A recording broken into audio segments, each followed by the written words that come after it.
तुम मुझे खून दो, मैं तुम्हें आज़ादी दूंगा। यह नारा किसने दिया था? यह प्रसिद्ध नारा नेताजी सुभाष चंद्र बोस ने दिया था। सुभाष चंद्र बोस का जन्म कब और कहाँ हुआ था? सुभाष चंद्र बोस का जन्म 23 जनवरी 1897 को उड़ीसा प्रांत के कटक में हुआ था। सुभाष चंद्र बोस के माता पिता का क्या नाम था? माता का नाम प्रभावती देवी, पिता का नाम श्री जानकीनाथ बोस था। किसने सुभाष चंद्र बोस को सिकंदर, सीजर और क्रामवेल के समान राजनीतिक विभूति बताया? उनके राजनीतिक प्रतिद्वंदी रहे पी सिमिस्तारमैया ने। आज़ाद हिंद फौज का ध्वज कैसा था? कांग्रेस के तिरंगे को राष्ट्रीय झंडा घोषित किया। इसमें से चरखा हटाकर उछलता चित्ता अंकित किया गया था। सुभाष चंद्र बोस ने आईसीएस की परीक्षा कब पास की? वर्ष 1920 में सुभाष ने आईसीएस की परीक्षा पास की। आईसीएस की परीक्षा में सुभाष ने कौन सा स्थान प्राप्त किया? आईसीएस की परीक्षा में सुभाष ने चौथा स्थान प्राप्त किया। आईसीएस से सुभाष चंद्र बोस ने कब त्यागपत्र दिया था? वर्ष 1921 में सुभाष चंद्र बोस ने आईसीएस से त्यागपत्र दे दिया था।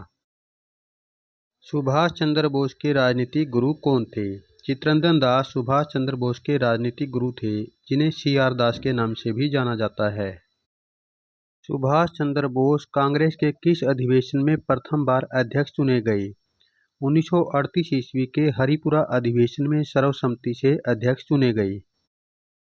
दूसरी बार नेताजी किस अधिवेशन में अध्यक्ष चुने गए? त्रिपुरी अधिवेशन 1939 में गांधी जी के प्रतिनिधि पी सीतारमैया को हराकर अध्यक्ष निर्वाचित हुए।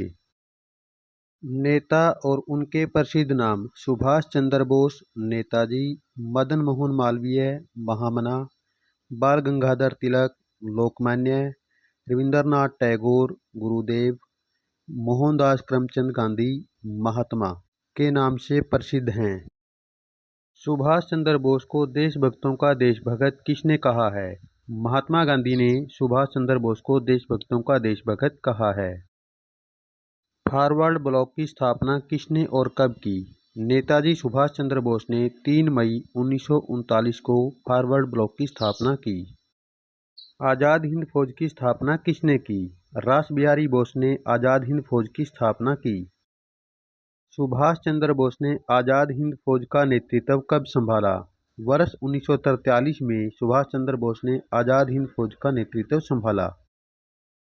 सुभाष चंद्र बोस ने आज़ाद हिंद फौज को कितनी ब्रिगेड में बांटा? सुभाष चंद्र बोस ने आज़ाद हिंद फौज को 5 ब्रिगेड में बांटा, जिनमें गांधी ब्रिगेड, नेहरू ब्रिगेड, आज़ाद ब्रिगेड, सुभाष ब्रिगेड और झांसी की रानी रेजिमेंट महिलाओं के लिए।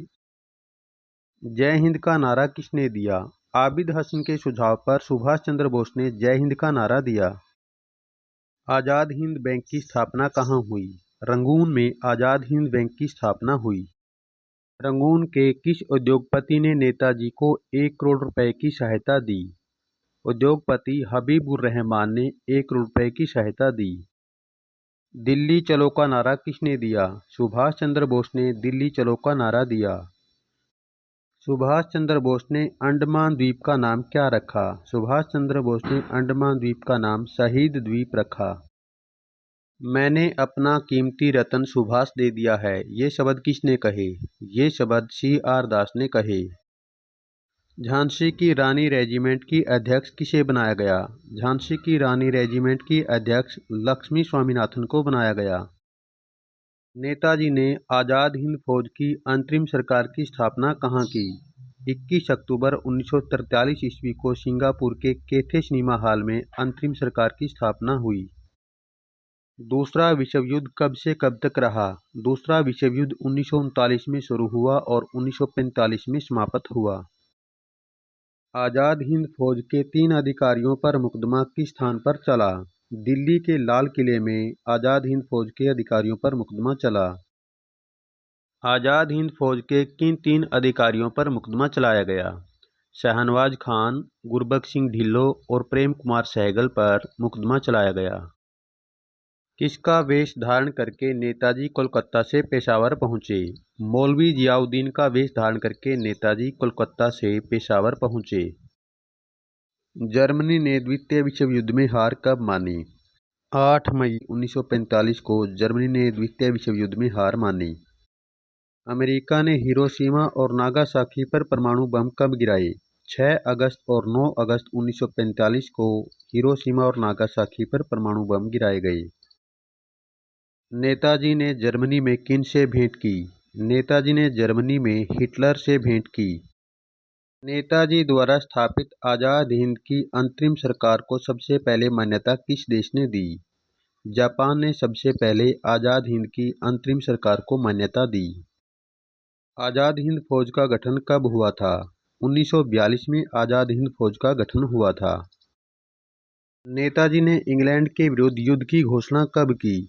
23 अक्टूबर 1943 को नेताजी ने इंग्लैंड के विरुद्ध युद्ध की घोषणा की। नेताजी को आज़ाद हिंद फौज की बागडोर किसने सौंपी? रास बिहारी बोस ने नेताजी को आज़ाद हिंद फौज की बागडोर सौंपी। नेताजी को अपने क्रांतिकारी जीवन में कितनी बार जेल जाना पड़ा?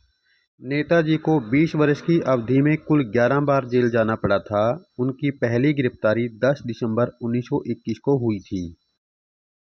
नेताजी पुनडुब्बी से यात्रा करके कहां से एशिया पहुंचे थे? नेताजी जर्मनी से एशिया पहुंचे थे। सुभाष चंद्र बोस ने 1919 में किस विषय में स्नातक परीक्षा उत्तीर्ण की थी? सुभाष चंद्र बोस ने 1919 में दर्शन शास्त्र में स्नातक परीक्षा उत्तीर्ण की थी। आज़ाद हिंद फौज ने आत्मसमर्पण कब किया? अगस्त 1945 में आज़ाद हिंद फौज ने आत्मसमर्पण कर दिया। नेताजी ने कांग्रेस के अध्यक्ष पद से इस्तीफा कब दिया? 29 अप्रैल 1939 को नेताजी ने कांग्रेस के अध्यक्ष पद से इस्तीफा दे दिया था। सुभाष चंद्र बोस सिंगापुर कब पहुंचे?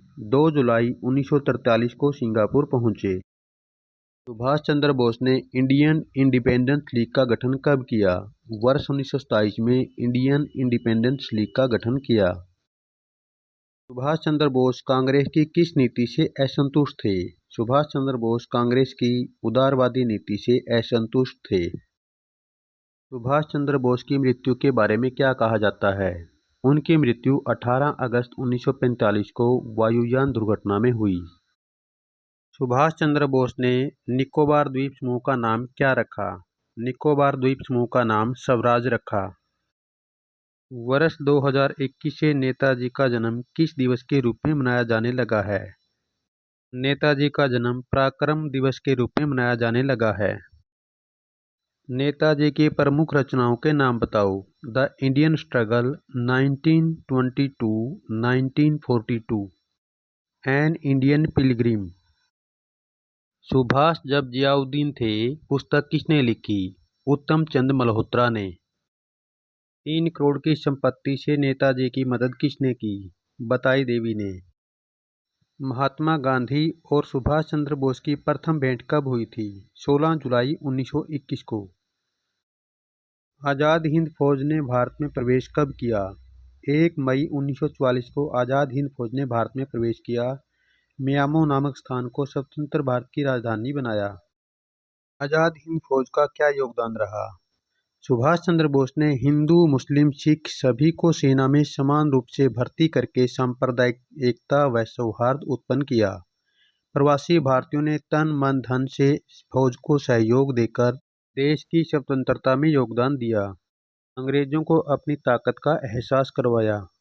संघर्ष एवं युद्ध करके राष्ट्रीय भावना को उच्चतम स्तर पर पहुंचाया। युवाओं के लिए प्रेरणा स्रोत।